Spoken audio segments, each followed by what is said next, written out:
Come, let us meditate like a Jedi.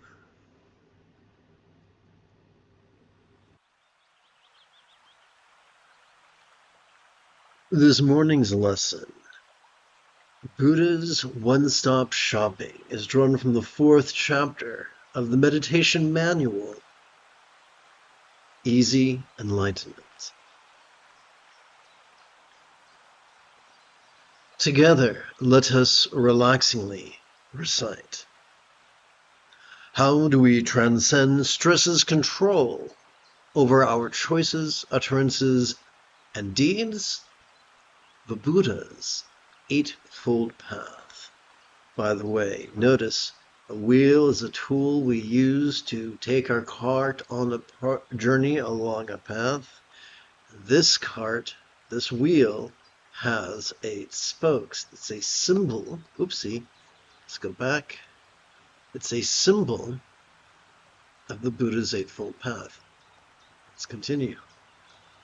How do we transform our competitive survival instincts from being our tyrant to merely being our tool? The Buddha's Eightfold Path. What about the Holy Grail of enlightenment itself? What if enlightenment was merely the mastery of the Buddha's Eightfold Path? What is mastery?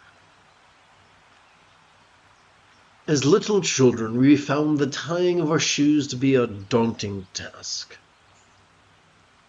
But after what seemed like a great amount of time and tears and repeat instructions, we finally got so good at tying those sneakers that we could do so spontaneously, habitually, easily, and effectively. The same hold true for potty training, dental hygiene, and even bicycle riding. Likewise, we could master the Buddha's Eightfold Path. The 7th and 8th folds of the path are mindfulness as well as meditation. And when practiced correctly, they are the key to the remainder of the path. Mindfulness and meditation could be the engine that drives the cogs and gears of the Buddha's metaphoric enlightenment machine. When practiced authentically, mindfulness and meditation could calm our amygdala, the seat of anxiety and aggression, and stimulate our anterior cingulate gyrus, which functions as the hub of our mirror neurons.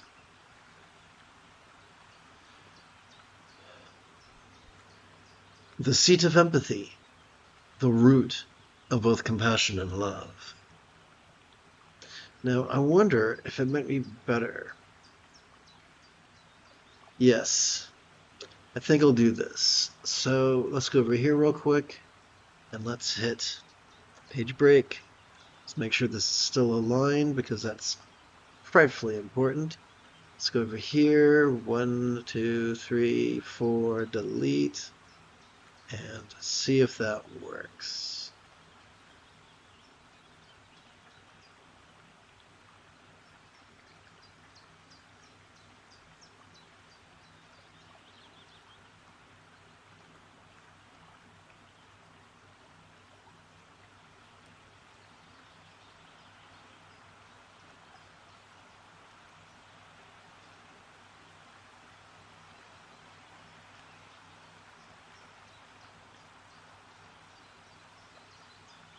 Okay, so bear with me because I feel that sometimes rhythm is the key to comprehension. When practiced authentically, mindfulness and meditation can calm our amygdala, the seat of anxiety and aggression, and stimulate our anterior cingulate gyrus, which functions as the hub of our mirror neurons, the seat of empathy, the root of both compassion and love.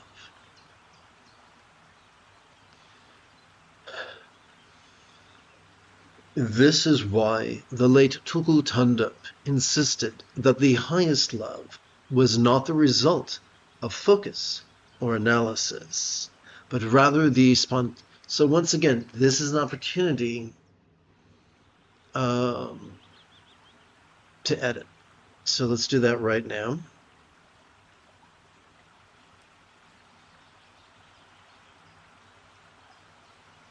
And let's do that and go back and move good old Tukul Tunduk's image. Let's hit cut. Here we go. And paste.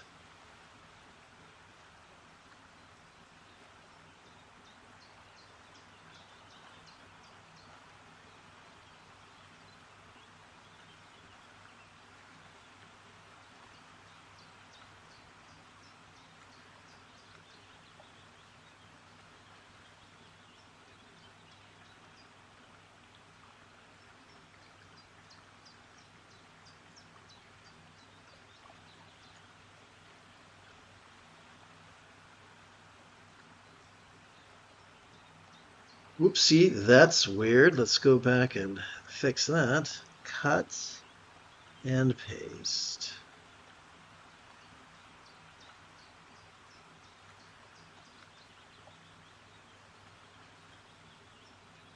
Let's make sure it fits in there. Ha ha ha.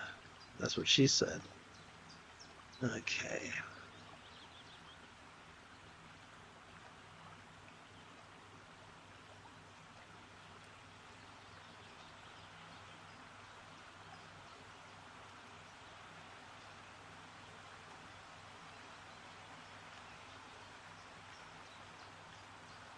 And once again, copy and paste. Here we go.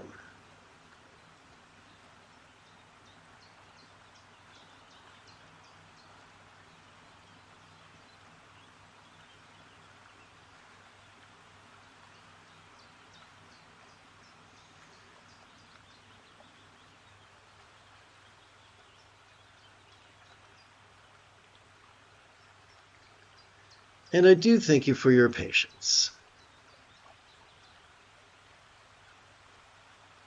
Although I prep for class twice daily, there's no substitute for actually being in class. That's when my most poignant brainstorms come as a compassion response. Okay, here we go. This is why the late Tukul Tunduk insisted that the highest love was not the result of focus or analysis, but rather the spontaneous and uncontrived byproduct of mere mindfulness and meditation. The significance of this cannot be overstated, for loving kindness comprises 50% of the Buddha's Eightfold Path. The second fold's kind intention, the third fold's kind communication, the fourth fold's kind conduct, and the fifth fold's kind commerce. Persist in the consistent, enthusiastic, and correct practice of mindfulness as well as meditation, and we could find that our choices, utterances, and deeds flow from the right or effortless effort of love's centered spontaneity, which is the sixth fold of the Buddha's Eightfold Path.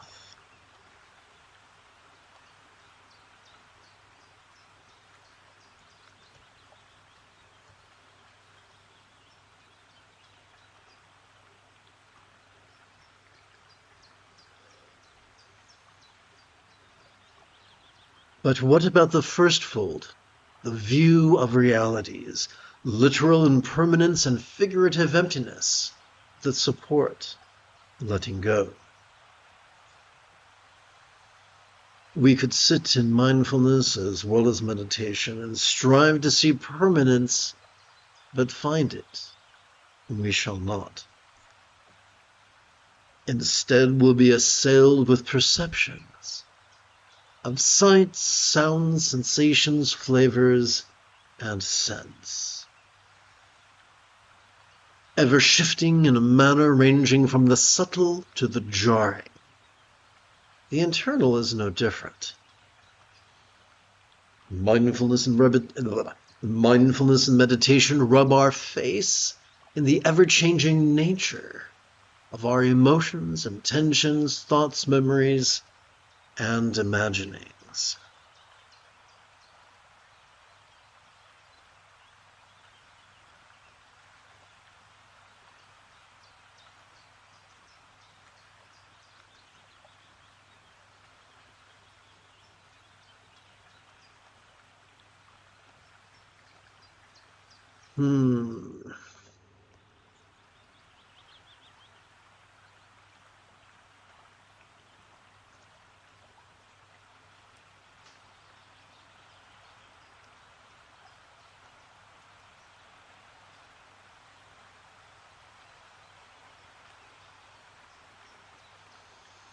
Mindfulness and meditation rub our face in the ever-changing nature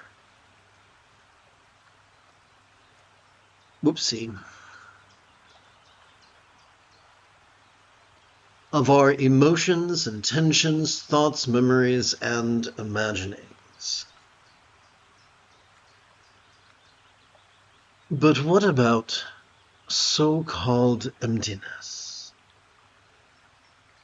Every time we relax into our exhalation, whatever we noticed during our previous inhalation could feel as non-graspable as a vast empty void.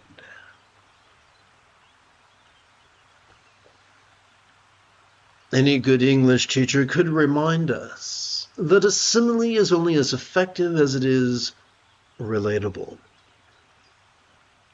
Therefore, we have to ask the question, what is a real-world example of a non-graspable, vast, empty void? How about the illusion of the infinite azure sky on a bright and beautiful cloudless morn, which, although could look tantalizing to the eye, could feel non-graspable to the hand? Mindfulness and meditation are the keys that unlock our mastery of the Buddha's Eightfold Path, a mastery that he taught could be accomplished in 7 years, 7 quarters. Now, I want to change this because this is an important thing. So let's hit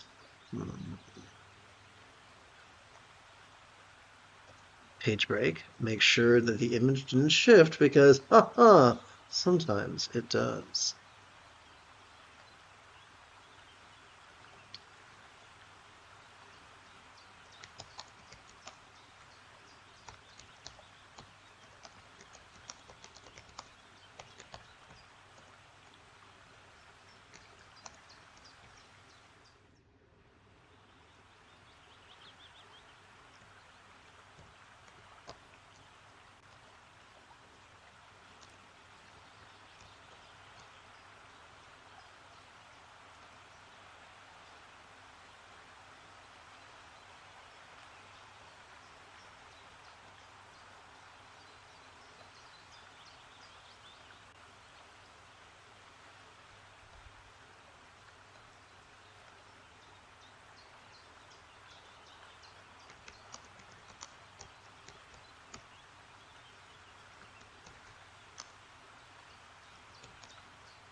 All right, let's try this again.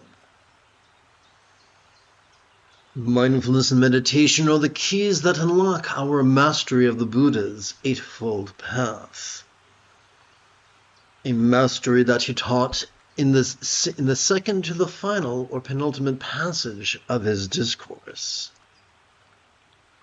Upon the four bases of mindfulness, or Satipatthana Sutta, could be accomplished.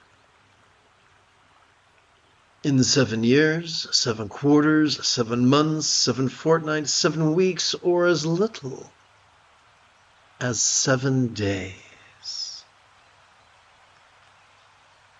This is why the Buddha taught mindfulness and meditation.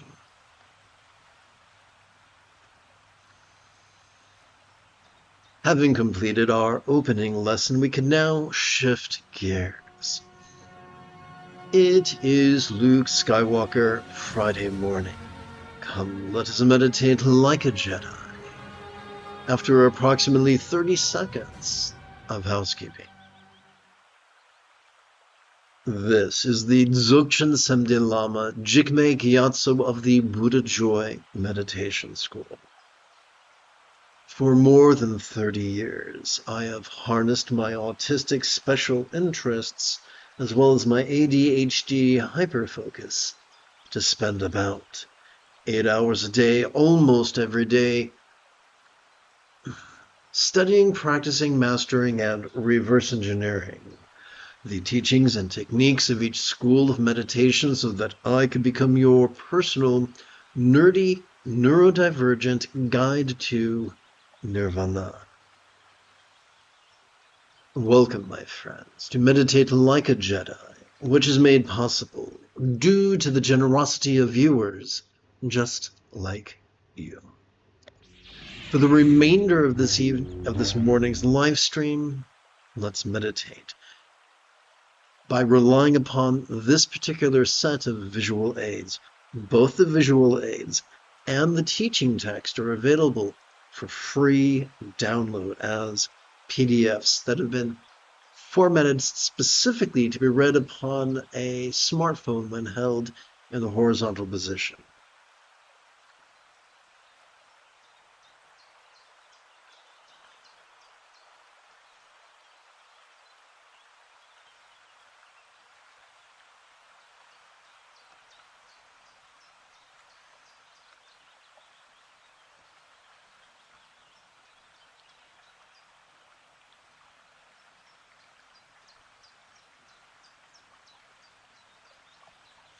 Sturgeon's law reminds us that 90% of everything sucks, including meditation instruction. Often you'll read or find teachers who implore you to actively focus and actively analyze, which sounds great until you do it and something goes wrong. You see, the front of our brain evolved to be used sporadically and intermittently. And when we overwork it, we cannot help but begin presenting with symptoms of depression and actually trigger our amygdala, the seat of both anxiety and aggression. Fortunately, neither the amygdala nor the prefrontal cortex constitute the entirety of our central nervous system. Consider our spinal cord. It is presently known as the central component of our autonomic nervous system. However, some of the ancients refer to it as the key to our Buddha nature. Well, how does that work? Every time we inhale, we have evolved to automatically access the middle bit of our spinal cord, which is described as our sympathetic nervous system. This bad boy has evolved to help us to fleetingly, randomly, viscerally, passively, and vulnerably notice all manner of phenomena. From the external to the internal, from the physical to the mental, from the pleasurable to the painful, from the interesting to the boring, from the glorious to the grotesque. including human perceptions of sight, sound, sensation, flavor, and scent, as well as the full spectrum of human emotions, intentions, cognitions, recollections, and imaginings. But what are we to do with that which we noticed? Every time we exhale, we have evolved to automatically access the end bits of our spinal cord, which are kind of like bookends on a shelf, which is known as the parasympathetic nervous system. It has evolved to support our physical relaxation and mental release to such a degree that which we noticed during our previous inhalation could fleetingly feel less stressful, less permanent, and even less defining. All complex life forms on this planet have evolved to think symbolically. Perhaps that is why in every human culture we find figures of speech, such as this. As we relax into our exhalation, that which we noticed during our previous inhalation could fleetingly feel as non-graspable as a vast empty void, whose meaning we explored in greater depth during our opening lesson a few minutes ago. We are faced with a fundamental choice.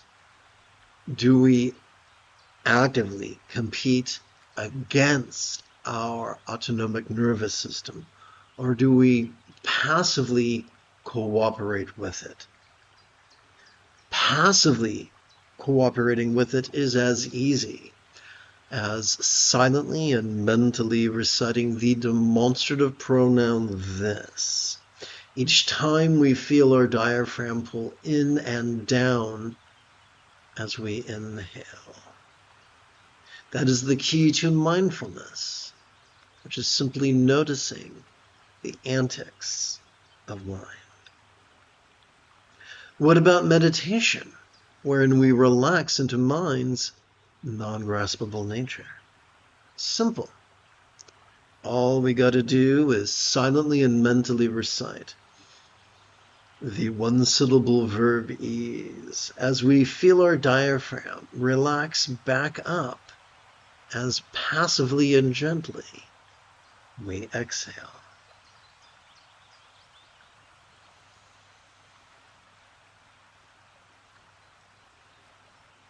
An easy way to help us keep track of our first collection of 144 inhalations is for us to rest the first knuckle of our right index finger upon the tip of our left index finger, palms up in our lap.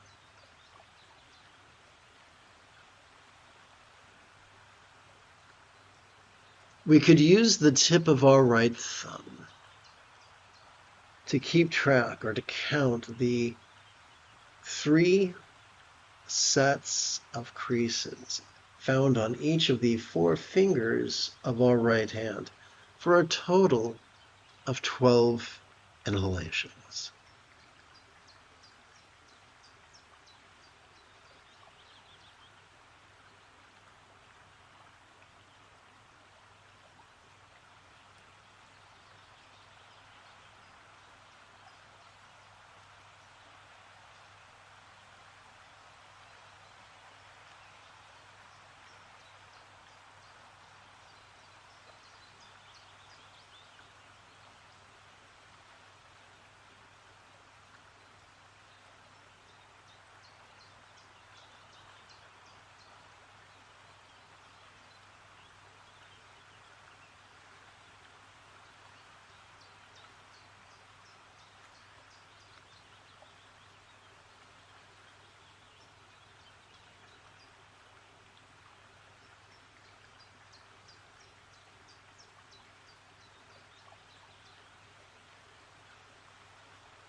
We could use the tip of our left thumb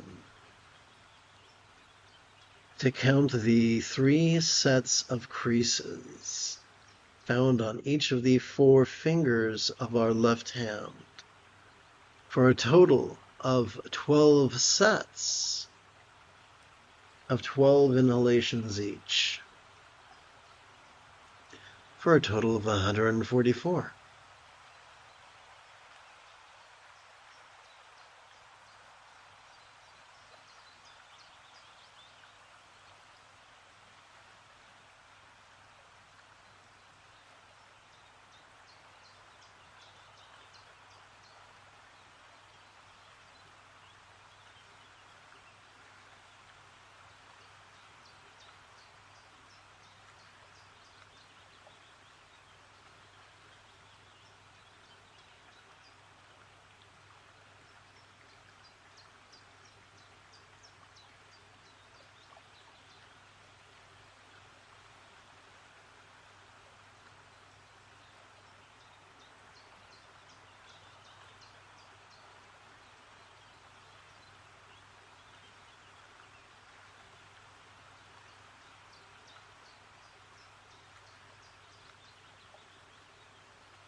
The moment you have a specific question about Buddhist philosophy or meditation, do not hesitate to type your question in great detail in the chat window, for I tend to check for questions about every 5 minutes or so.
If you are prone to arthritis, you may wish to adjust your legs about every 15 minutes or so.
To begin keeping track of our second collection of 144 inhalations, we can adjust the relationship between our left and right index fingers thusly.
You have taken your first step into a much larger world. If you feel that I have earned it, you could give this live stream a thumbs up. You could even help support this channel.